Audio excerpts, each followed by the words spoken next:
this Thursday, Dallas Cowboys, New York Giants. What do y'all thought? Who do y'all think is coming out those games? I already know where K's going, but I want to hear what Ferg's analysis is as to who he thinks comes out this game. Look, Dak looked pretty upset after the last game, and he let the people know, yo, jump off the bandwagon now. So I don't want to do this to my boy K, but I think Dallas wakes up. And, because it's the Giants, they probably show up with a little bit of extra energy, and they probably take this one. I don't see the Dallas Cowboys losing one more game, given the way the schedule looks for them. Like, this is a tough one for them to not show up for. I expect to see Dallas play a consistent 60 minutes in this one. And if that's the case, I think Dallas pulls this one out.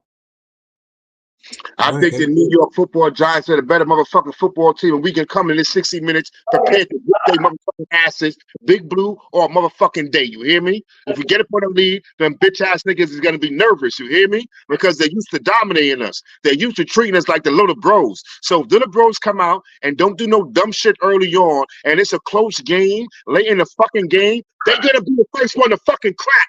And once they crack, we stepping on them bitch ass niggas. Giants. Yeah, that's the energy, ladies and gentlemen. The energy I expected, ladies and gentlemen. Second question, second game is going to be Pittsburgh versus the Colts. Do the Colts go 4-0? Not the Colts, excuse me. The Steelers go 4-0. I'm picking them 4-0. Easily. It's not even close. The best thing about Pittsburgh is their defense. Anthony Richardson is not ready to be Pittsburgh defense. I don't care, on the road, in his house, in his backyard, in his mama bathroom. He's going to get his ass whooped. TJ Watt is absolutely a different type of human being. I'm going to keep on saying that. He's a different type of human being, TJ Watt. All right. Divisional game, Minnesota versus Green Bay. Who do you got in that game? Green Bay. I think Minnesota finally takes an L, especially if Jordan Love is back. Yes. I think Minnesota gets their first L. Minnesota. I think that defense travels. Is going to be Jordan Love's first game back, but he's going to be rusty. He only played one game. And that defense that Minnesota got is going to keep him moving and uncomfortable. You know what I'm saying? Like, this may not be the best game to bring him back. I don't know if y'all know, but the Vikings defense have had over 4 sacks in every game this season. They have played against the Giants, the 49ers, and the Texans. So they don't give a fuck who you are. Their defense is coming to play. That's all I want to say. It doesn't matter. I see them. Jordan Love ain't ready. He's not comfortable yet. It's like you were saying earlier, Ferg, it takes everybody a few weeks, and he ain't have his few weeks yet. Minnesota defense has had its few weeks of putting motherfuckers on their backs. I see that continuing. Okay. Eagles, Tampa Bay. Who do you think is coming out of that game? Where's that game being played? I believe it's played in Tampa Bay.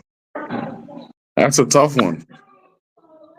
Because I don't think Tampa's as bad as we just saw. But inconsistency is what Philly's been doing now for almost a year and a half. So I got to go with Tampa. Yeah, it's definitely in Tampa. I'm going with Tampa. I'm going with Tampa for one reason. I called his name last week. He made me look bad. I'm going to call his name again. Hopefully he makes me look good this week. Todd Bowles. Todd Bowles is the same one that came with a game plan to frustrate and dominate Jalen Hurts in the playoff game last season. Remember now, no one thought the Bucs was going to beat Philly in the playoffs last season. Like, I'm saying, I don't think it was in Tampa because they won the division. Doesn't matter. Tampa found out to do it because Todd Bowles had a game plan against Hurts. Even if Hurts is improved and is better, he's not going to be 100% because with no A.J. Brown. No A.J. Brown, Goddard doesn't go for 10 catches and 170 on a Todd Bowles coach team. Okay, and the last game that I wanted to touch base on was Buffalo Bills versus the Baltimore Ravens.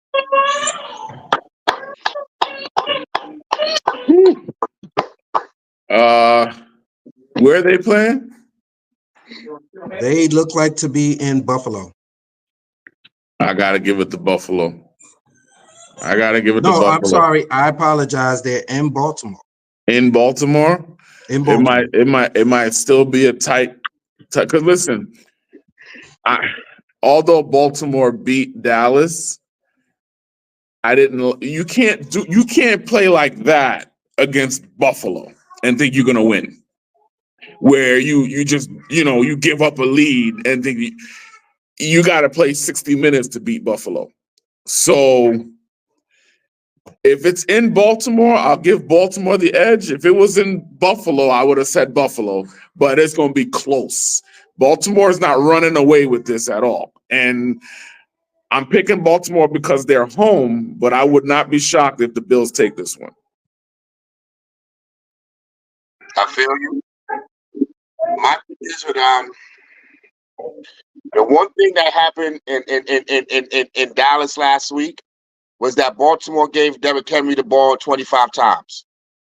That's the first time all season where he's touched the ball over 25 times, running the ball, receiving. He touched the ball over 25 times and he punished motherfuckers. We all know in the fourth quarter, if Derrick Henry's been hitting you all 3 quarters, you don't want to tackle that motherfucker in the fourth quarter. I don't care who that is. He's been abusing teams in the AFC East his whole career. He know Buffalo well. He went up against them motherfuckers by himself and damn near beat them. So now with him and Lamar, I feel like he has more help than Josh Allen.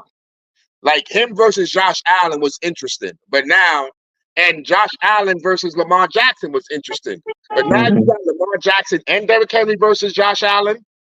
I think that Baltimore just has that edge where we ain't going to give you the ball back because we're going to run the ball and we're not going to give you the ball back, Josh Allen, because we're just going to run the fucking ball when we got this.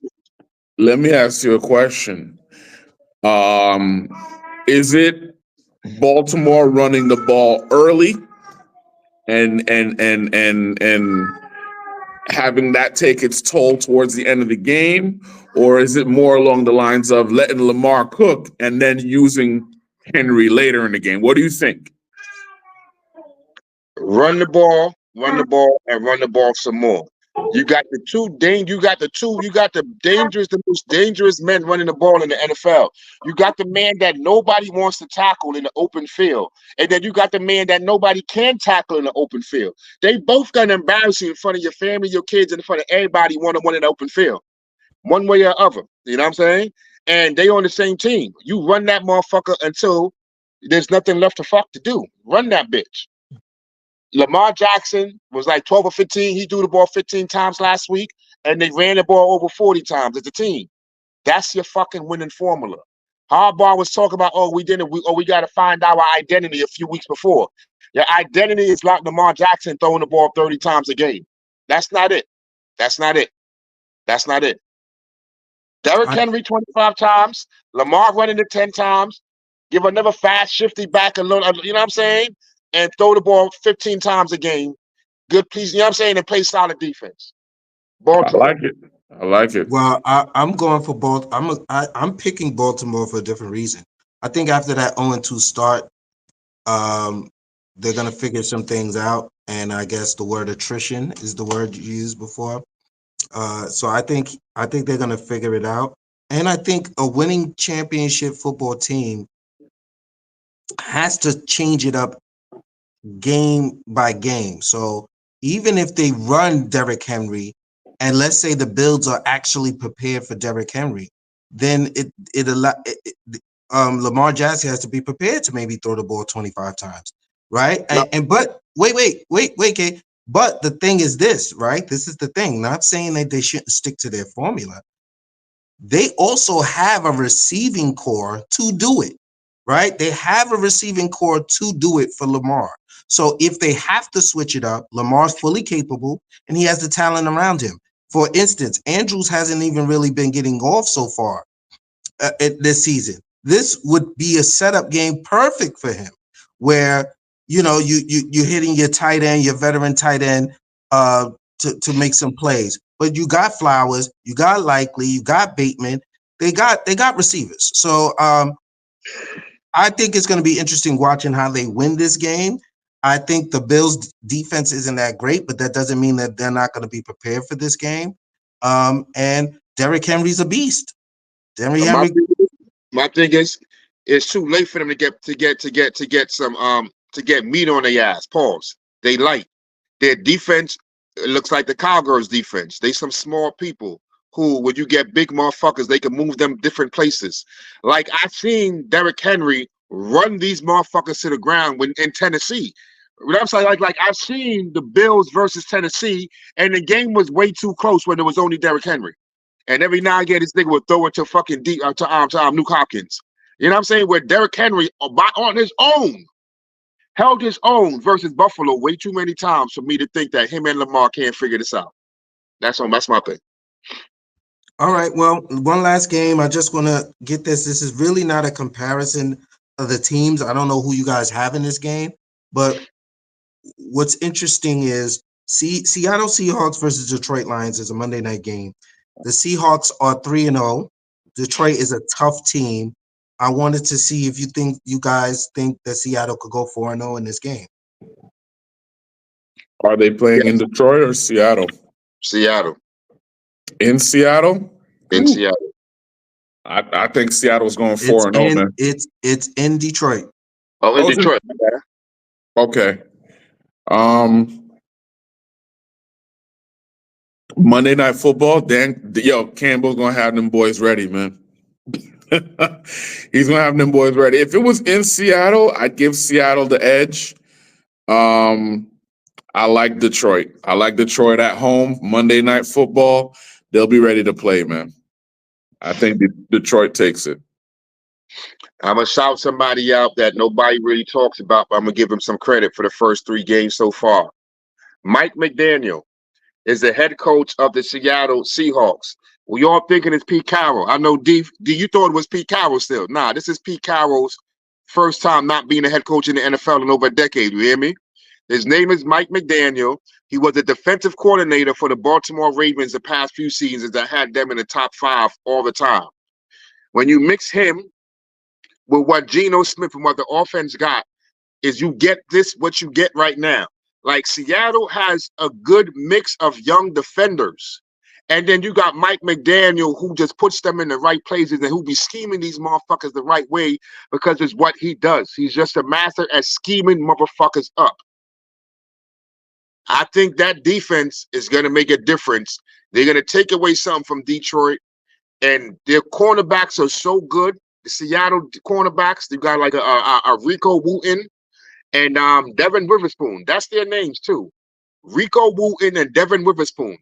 Them 2 young boys on the outside are fucking beasts. Seattle, because of their defense. Okay, you have that as a game of the week? Yeah, I mean, no, there's other good ones too. Like we just talk about Baltimore and Buffalo. That's gonna be crazy too. Mm-hmm. But I think Seattle is gonna show people how good their defense is. Like, you know what I'm saying? Like, they're gonna show you it's just not Geno Smith orchestrating everything. Mike McDaniels orchestrates this defense masterfully right now, and he got a lot of pieces that's not named, that's not household names. That's the thing about Seattle. Well, yeah, Seattle 3-0.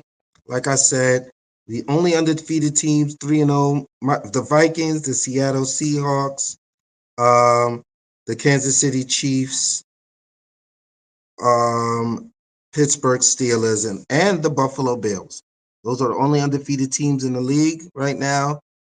Take with that what you may. That will end our recap of week 3, the NFL. This has been another episode of Straight from the Block, only on 92.6 WKBP The Spot. I'm your host, Plano. Co-host, say peace out. You already know what it is. Ask Martin, Mr. Martin, in the motherfucking building. We out of here. Till next week, y'all. It's your boy Haitian Ferg. You already know. I'm going to mess up my fantasy again this week, but it don't matter because the Jets are going to make up for it. We're going to go 3-1 and update this hashtag. Let's go.